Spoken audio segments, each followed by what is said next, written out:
안녕하세요. 꽃대감입니다. 하얀 별사탕이 초록 숲속에 뿌려졌습니다. 하얀 별이 쏟아져 나무에 걸려 있는 것 같습니다. 희고 자잘하고 앙증맞은 예쁜 꽃이 초록잎 겨드랑이 사이사이 촘촘하게 반짝반짝 웃으면서 피었습니다. 백정화입니다. 백정화가 한창 피고 있습니다. 예쁘죠? 예쁘게 핀 백정화 영상을 감상하시면서 백정화 꽃 이름에 대한 이해와 종류 구별, 너무너무 잘 되는 끝꽂이 번식 방법을 알아보고 지난해 끝꽂이로 키워놓은 묘목 나눔을 안내하겠습니다. 꽃 이름 백정화에 대한 설명과 백정화의 종류부터 한번 알아보고 시작하겠습니다. 백정화. 백정이라는 단어가 꽃 이름에 붙은 것이 좀 어색하고 낯설죠. 그런데 알고 보면 꽃 이름이 왜 백정화인지 이해할 수 있습니다. 먼저 꽃의 색깔이 하얗다고 흰 백자를 붙였고 꽃 모양의 단면이 한자의 고물의 정자를 닮아서 백정화라고 이름을 지었다고 합니다. 색깔을 구분하지 않으면 꽃 이름이 정화입니다. 흰색은 명확하게 이해되지만 꽃의 단면 모양이 궁금하시죠? 꽃의 단면의 모양을 한번 보실까요? 영어 알파벳 T자와 비슷한 것이 한자의 고물의 정자와 흡사하게 생겼습니다. 그럴듯하죠? 이름이 참 특이하게 지어졌습니다. 꽃이 흰색이면 백정화이고 붉은색이면 흰 백자 대신 붉을 단자를 붙여서 단정화라고 구별합니다. 그리고 초록색 잎에 무늬가 있으면 무늬백정화, 무늬단정화라고 부릅니다. 꽃은 5월에서 6월에 흰색 또는 연한 붉은 빛을 띤 봉오리가 잎 겨드랑이에 달립니다. 흰색 꽃이 피는 꽃이 백정화이고 색깔이 약간 붉은색이 비치는 것이 단정화인데 백정화와 단정화를 구분하지 않고 부르기도 합니다. 백정화와 단정화는 실내에서는 구별이 확실히 되는데 노지에서는 단정화의 경우 약간의 붉은기가 섞여 있지만 가까이서 봐야 구분될 정도이고 붉은빛이 선명하지 않을 뿐더러 햇빛에 노출되면 붉은색이 희미하게 변해버리기도 하기 때문에 단정화는 주로 실내 화분용으로 많이 심고 화단이나 정원에서 관상용으로는 흰색이 선명한 백정화를 많이 심습니다.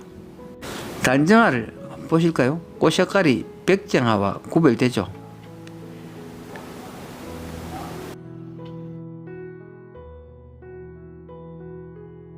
다음 잎이 그냥 초록색인 백정화와 잎의 테두리에 밝은 노란색의 무늬가 있는 무늬백정화를 한번 보시죠. 이것이 잎에 무늬가 없는 백정화입니다.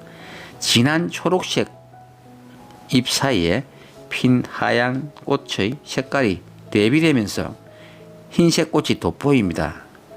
하지만 꽃이 없으면 이처럼 존재감이 현저히 떨어집니다.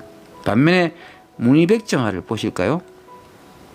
초록잎 가장자리에 노란 테두리 무늬가 선명합니다. 노란 무늬 때문에 무늬 없는 백정화에 비해 다소 꽃이 덜 돋보입니다만은 그래도 예쁘죠. 꽃이 없을 때에도 뚜렷한 노란 줄무늬가 있어서 관상 가치가 더 있다고 볼 수 있습니다. 그래서 무늬 백정화를 선호하는 경향이 높다고 할 수 있지만은 두 종류 모두 관상용이나 울타리용으로도 많이 심어지고 있습니다. 백정화의 원산지는 중국 남부 지역이고 중국 남쪽에서 인도 차이나 반도, 일본, 대만에 이르기까지 동남아시아의 아열대 산림지대와 습한 초원에서 자생한다고 합니다. 원래 상록 감목인데 우리나라에서는 상록 또는 반상록으로 자생하거나 관상용으로 심어지고 있습니다. 백정화의 내한 온도가 원래 5도씨라고 하지만 이제는 우리나라 기후에 적응을 해서 그런지 겨울에 가끔 영하 10도씨까지 내려갈 때에도 남부지방에서는 약간의 동해를 입기도 하지만 노지에서 월동하는 모습을 보여주고 있습니다.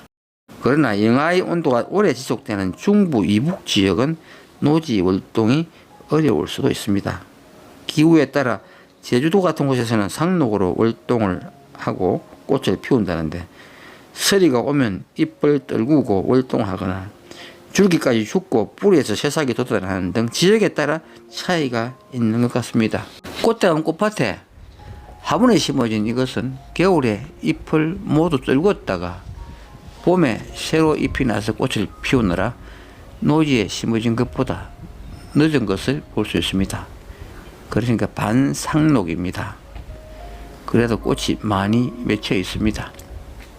백정아의 키는 60 내지 100cm 정도 자라고 사방으로 가지가 나고 퍼져서 넓은 덤불 모양의 돔을 형성하는 것이 특징입니다. 백정아의 수명은 5년 내지 50년이라고 합니다. 꽃이 피었을 때 모습이 초록색 숲속에서 하늘의 별을 보는 느낌이라 할까요? 그래서 다른 이름으로 만천성, 두매별꽃, 청개의 별나무, 영명으로 스노로즈라고도 불립니다. 잎도 작고 꽃도 작고 나무도 낮게 자라지만 꽃을 많이 피워 관상용으로 인기가 있어서 분재용 소재로도 많이 이용됩니다. 백정아의 번식은 끝꽂이로 합니다. 겨울을 제외하고 연중 끝꽂이가 가능할 정도로 끝꽂이가 아주 잘 돼서 번식이 쉽습니다. 10 내지 20cm 정도 잘라서 땅에 꽂아두기만 하면 뿌리가 내릴 정도로 끝꽂이가 잘 됩니다. 묵은 가지나 새 가지나 모두 끝꽂이 할 수 있기 때문에 빨리 풍성하게 키우고 싶으면 한 줄이기로 하는 것보다 이렇게 가지를 붙인 채로 하는 것이 좋습니다. 백정아를 화분에 키울 때는 일반 하초들과 같은 수준으로 관리하면 됩니다. 충분한 햇빛과 통풍이 좋아야 꽃을 많이 볼 수 있습니다. 한여름 너무 더운 곳과 직사광선은 피하고 약간의 내한성이 있는 편이지만 겨울에는 5도씨 이상에서 관리해주는 것이 안전합니다. 꽃대감은 겨울에 화분을 노지 콘크리트 위에 뒀다가 얼려 죽인 경험이 있습니다. 꽃밭 땅 위에 둔 화분은 반상록으로 몇 년째 이렇게 살아남아서 조금 늦게 꽃을 피우지만 살아 있습니다. 분갈이는 자주 할 필요는 없고 성장하는 것을 봐가면서 2 내지 3년에 한 번 해주면 됩니다. 풍성한 나무 모양을 계속 유지하려면 초봄에 원하는 모양으로 가지치기 하고 꽃이 진 후 다시 가지치기로 수행을 유지해주면 좋습니다. 이런 것들은 지금 가지를 쳐서 수행을 다듬어도 보기 좋습니다. 잘라낸 가지는 끝꽂이 재료로 활용하면 되겠죠. 지난해 끝꽂이로 번식한 모종이 건강하게 자라고 있습니다. 필요한 분께 나눔하겠습니다. 수량이 한정되어 부득이 선착순으로 하겠습니다.